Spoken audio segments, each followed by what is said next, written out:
తనకు పద్మభూషణ్ పురస్కారం రావడంపై నటుడు బాలకృష్ణ ఆసక్తికర వ్యాఖ్యలు చేశారు. సినీ రంగానికి చేసిన సేవలకు గాను బాలకృష్ణకు భారత ప్రభుత్వం పద్మభూషణ్ అవార్డు ప్రకటించిన విషయం తెలిసిందే.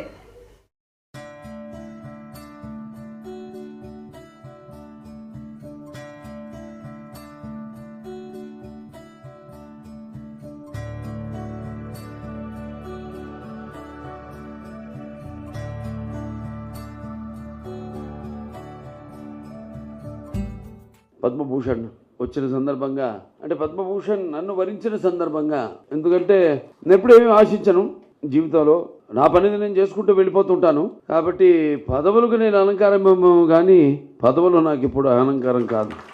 ఏది నేను సాధించిన జీవితంలో ఇంకా ఎంతో చెయ్యాలి అన్న ఒక స్ఫూర్తి ప్రదాత మా నాన్నగారు విశ్వవిఖ్యాత నట సార్వభౌమ డాక్టర్ పద్మశ్రీ నందమూరి తారక రామారావు గారు. ఎవరు వాళ్ళ పాత్రని బాగా పోషిస్తే వాళ్ళ రంగాల్లో వాళ్ళు రాణిస్తారు.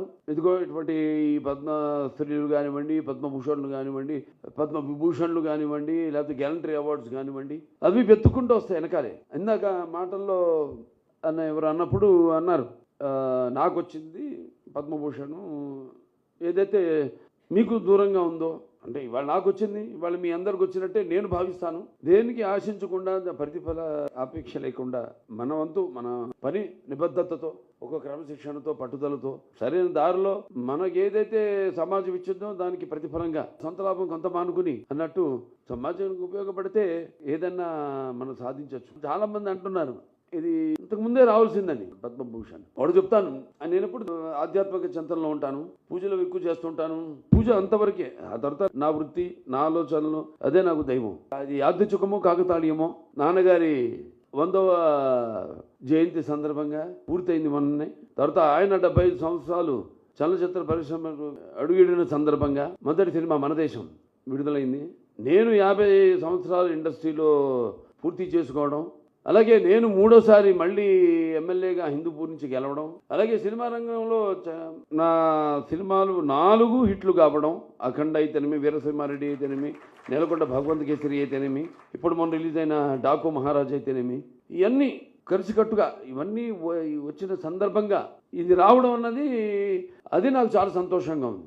ఆలస్యం ఏం కాలేదు. చాలామంది ఎంతోమంది ఆర్టిస్టులు కొన్నేళ్ళు లైమ్ లైట్లో ఉండి తర్వాత కొంచెం తగ్గాక ట్రాక్ మారుస్తారు, అంటే క్యారెక్టర్ ఆర్టిస్టులని అలా మారుతారు. కానీ నేను ఆ భగవంతుడి కళామ తల్లి ఆశీస్సులతో, మా అమ్మగారి దీవెనలతో, నాన్నగారి దీవెనలతో ఇలా ఈ రికార్డ్ ట్రాక్స్ సంతరించుకుని మళ్ళీ నా సెకండ్ ఇన్నింగ్స్ మొదలైంది అని చెప్పాను. నేను కూడా సరే దానంతటికి అది వచ్చింది. ముఖ్యంగా నా అభిమానులు అయితేనేమి, అలాగే తెలుగు ప్రేక్షక దేవుళ్ళు అయితేనేమి, ఇవాళ మన Basavataraka Indo American cancer hospital and research institute, మన కుటుంబం అయితేనేమి, నా హిందూపురం పెద్ద కుటుంబం, హిందూపురం కుటుంబం అయితేనేమి, అందరూ ఎన్నో రకాలుగా వాళ్ళు ఈ యొక్క గుర్తింపుకి వాళ్ళకి వచ్చినట్టుగా వాళ్ళు భావిస్తూ వస్తాయి. చాలామందికి అవార్డులు వస్తాయి, కానీ ఎవరు వాళ్ళకు వచ్చినట్టుగా భావించరు, ఆ వ్యక్తికి వచ్చినట్టు భావిస్తారు. నాకు వచ్చిందంటే ఇవాళ యావత్ నేను చెప్పిన అందరూ వాళ్ళకు వచ్చినట్టుగా భావించడం అంటే, వేల లక్షల కోట్ల మందిని కుటుంబ సభ్యుల్ని పొందడం అంటే అది ఏ జన్మజన్మన అనుబంధమో, ఏ రుణానుబంధమో, ఏ విడదీయలేని అనుబంధమో కదా అని నాకు అనిపిస్తూ ఉంటుంది.